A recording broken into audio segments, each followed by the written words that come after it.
आप देख रहे हैं कमोडिटी कॉल और मैं हूं दीपाली राणा।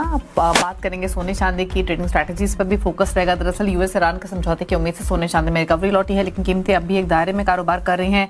क्या है इसके पीछे कारण? ड्यूटी बढ़ने का कारोबार पर कितना असर पड़ा है, इस पर हम बातचीत करेंगे।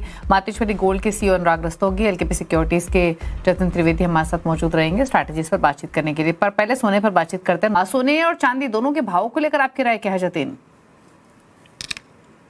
दीपाली देखिए, इस हफ्ते के लिए मुझे लग रहा है पॉजिटिव साइड के संकेत हैं। एज ऑफ नाउ जिस तरह के संकेत आ रहे हैं, यूएस ईरान की जो बातचीत है पॉजिटिव साइड की तरफ चल रही है। हालांकि जब तक सिग्नेचर नहीं होते, दोनों के हस्ताक्षर नहीं होते किसी भी व्हाइट पेपर पे, तब तक इसका उल्लेख जो है वो फाइनलाइजेशन तो नहीं है। लेकिन क्योंकि डेवलपमेंट पॉजिटिव है तो रिएक्शन पॉजिटिव है, और मेन जो कच्ची तेल की प्राइस है उसके कारण से अदर एसेट्स के अंदर जो है वो पॉजिटिविटी के साथ के रुख जो है वो चल रहे हैं। बायोडिप्स का मार्केट रहेगा गोल्ड और सिल्वर के अंदर।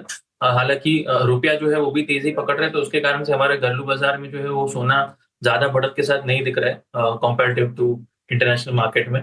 तो 1,59,000 के आसपास जितना मिलता है उतना सेफ्टी रहेगा, क्योंकि हमारा स्टॉप लॉस जो है वो कहीं ना कहीं हम 1,58,500 के नीचे पकड़ के चल रहे हैं। और हायर साइड के अंदर मैं बात कर लूँ तो मुझे बेहतर लग रही है सोने के कंपैरिजन में, क्योंकि चांदी के अंदर थोड़ा सा सस्टेनेबिलिटी है, एक प्रीमियम भी मिल जाता है चांदी का, बेस मेटल का मार्केट का भी सपोर्ट मिल जाता है उसमें। तो 2,75,000 का बेस सपोर्ट पकड़ के चले, वहां पे एंट्री प्राइस जितनी नजदीक मिलेगी उतनी अच्छी। 2,72,000 के नीचे अपना स्टॉप लॉस रखें, 2,80,000 तक के लक्ष्य रख के चल सकते हैं चांदी के अंदर। थोड़ा सा आउट परफॉर्मेंस जो है चांदी करते हुए और बढ़ते हुए देखने मिल सकता है इस हफ्ते। और गोल्ड और सिल्वर दोनों के ही अंदर बाय ऑन डिप्स का मार्केट लग रहा है फिलहाल for the next few days.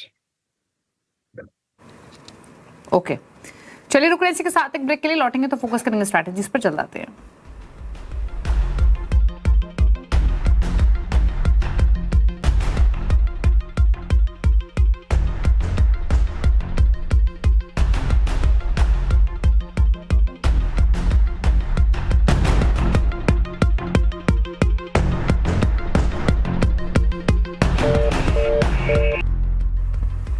आप दे रहे हैं कमोडिटी कॉल, हमारे से जतिन त्रिवेदी बने हुए। फटाफट से लेते हैं उनकी ट्रेडिंग स्ट्रैटेजीज। जतिन, बताइए आपकी ट्रेडिंग कॉल्स।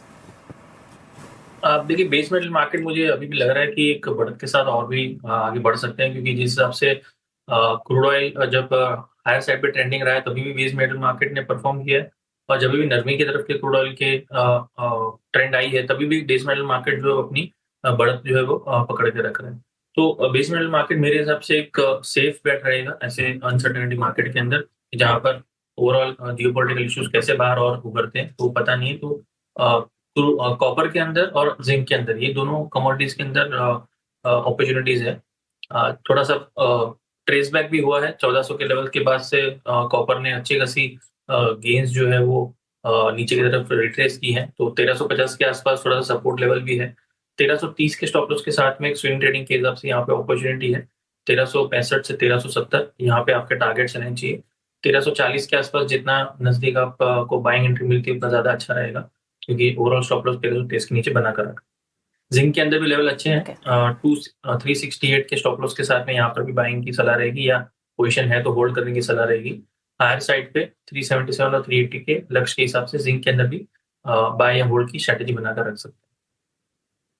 तो ये रही ट्रेडिंग स्ट्रैटेजीज आपके लिए जतिन की तरफ से। थैंक यू जतिन आने के लिए शो में और अपनी क्विक व्यूज देने के लिए ट्रेडिंग पॉइंट ऑफ व्यू से। Thank you. इसी के साथ एक ब्रेक उस पर आप देखिए आवाज समाचार। नमस्कार।